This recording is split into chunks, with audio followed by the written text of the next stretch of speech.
siyempre sa araw na ito, hindi rin ho natin pwedeng kaligtaan ang ating pong food for the soul and food for the spirit. Samahan niyo po kami mga kanyosika sa ating pong food for the soul and food for the spirit. Ang tanong ngayong umagang ito mga kaibigan, nararamdaman niyo ba na parang nalulunod na kayo sa dami ng problema, sa dami ng pagsubok ko sa buhay ninyo? Yung bang feeling niyo yung nalulunod na kayo? Di ba? Yung mga ganong pagkakataon, di ba? At hindi natin maiwasan bilang tao, lalo na ho sa sitwasyon ho natin sa buhay po. Di ba? Sabi ho sa atin, wag daw ho tayong mag-alala. Alam mo kung bakit? Bakit, partner? Kasi kung nalulunod ka na sa bigat ng pinagdadaanan mo sa buhay mo, yung lifeguard daw natin naglalakad sa tubig. So pwedeng sumagip sa'yo. Okay? When you feel you're drowning in life situations ngayon, don't worry because your lifeguard walks on water. Sino yun? Wala na pong iba kundi mga kaibigan, si Jesus. Amen? Amen. Si Jesus so walang imposible sa Kanya eh. Sa Panginoong Diyos po walang imposible mga kaibigan.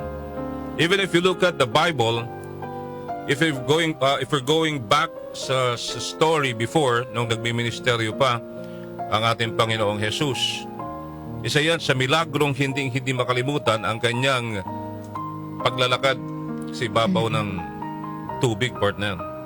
Diba? Sa Sea of Galilee. At mababasa ho yan sa Gospels of Matthew, Mark, and John. Diba? Nakita ho ninyo yung mga milagro niya. He fed the 5,000 people with 5 loaves of bread and 2 fish. At may sobra pa, mga kaibigan.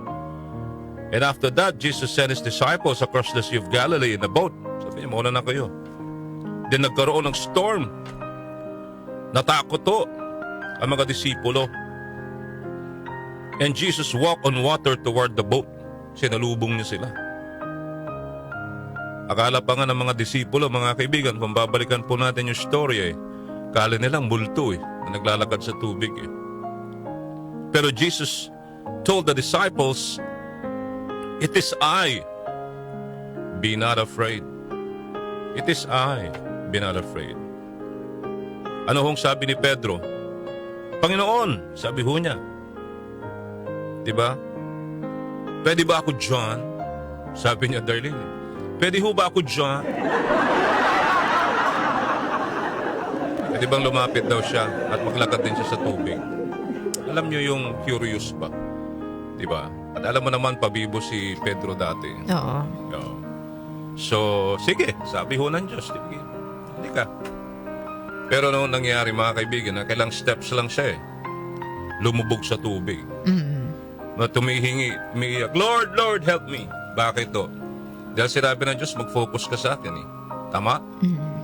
Pero lumingon siya partner Parang natakot ba na hindi siya na, ibig sabihin, hindi pa rin siya nininiwala sa Diyos. Kay Jesus, di ba? Nawalan siya ng tiwala Nawalan siya ng faith, mga kaibigan. So what Jesus did was reach out His hand and caught Peter. And then, the disciples worshiped Jesus because of that. So the significance is what, mga kaibigan? Nagpapatunay lamang that Jesus, mga kaibigan, is the Son of God. Amen? Amen. Dito po sa storyang ito, nagpapatunay lamang itong milagrong ito na pinakita ng Panginoong Diyos na siya po ay anak ng Diyos. At nakumbinsi niya ang mga disipulo. Doon sa, ewan ko nga, doon sa pinakaing 5,000 tao kung naniwala ba sila Di ba? Pero ikaw ba, Darlene, hindi ka ba maniniwala? 5,000 tao, pakakainin mo, 5 tinapay lang, 2 isda, may sobra pa. At maglalakad sa tubig, hindi ka pa rin ba naniniwala? Na kahit sinong tao, kahit sinong magikero, hindi kayang gawin yon. At hindi gagawin ng demonyo yun, mga kaibigan. Hindi po ba? Alright? So, wag ho tayong mag-alala.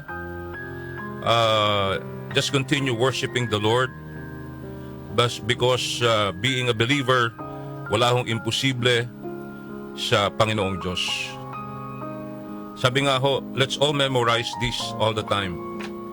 Fear not, for I am with you. Be not dismayed, for I am your God. I will strengthen you, yes, I will help you. I will uphold you with my righteous right hand. Isaiah 41:10, please memorize it.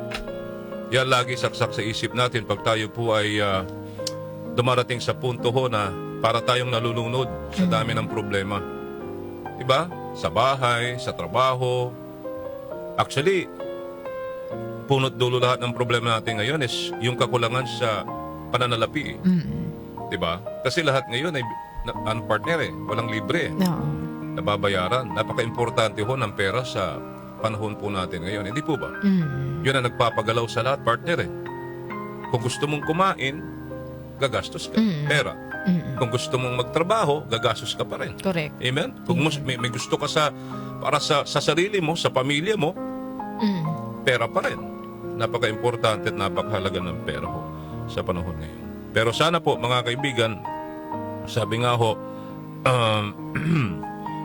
ano tayo, dapat wag ho nating kakalimutan na laging ang Diyos ay nandyan, tayo lamang ho ang nagkukulang. Alright? Marami sa atin ang sinasabi ho ay sila ho ay mga Kristiyano. Tayo ho ay Kristiyano. Oo. They just, Kristiyano, they just trust the Lord Jesus, mga kaibigan, as their Savior. But, Darlene, they don't trust Him as their King to rule their lives. Kristiyano ka, naniniwala ka, may Diyos, tama? Nandiyan si Jesus naniniwala ho tayo. Pero ang pagkukulang natin, hindi tayo naniniwala, hindi natin siya paniniwalaan, diba? Na siya ay hari na pwede hong mag-rule. Opo. Pwede ho siyang, what do you call this, ang ating katandem sa buhay po natin na kaya niya tayong tulungan sa buhay po natin, no? So for today, huwag tayong mawawalan ng faith, ng pananampalataya. We just have to walk with Jesus. Walk with Jesus. Alright, hindi ho madali ho yan. Pero sabi nga ho, tulad nung kay Peter, before you ask the Lord if you can step out of the boat like Peter, you'll have to walk many miles on land with Jesus. The lessons you learn on land will prepare you for water walking later. Okay? So, the question now is, are you walking with Jesus on land today so that you can walk with Him on water tomorrow? Ha? So, yan yung bibitawan natin salita today, partner. Ha?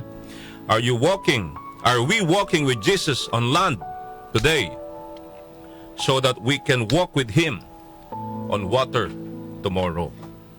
Alright? Amen. Amen. Okay? Yan po ang ating food for the soul at food for the spirit today. Sina Joel Grospe at Darlene Olaño, MOK sa 774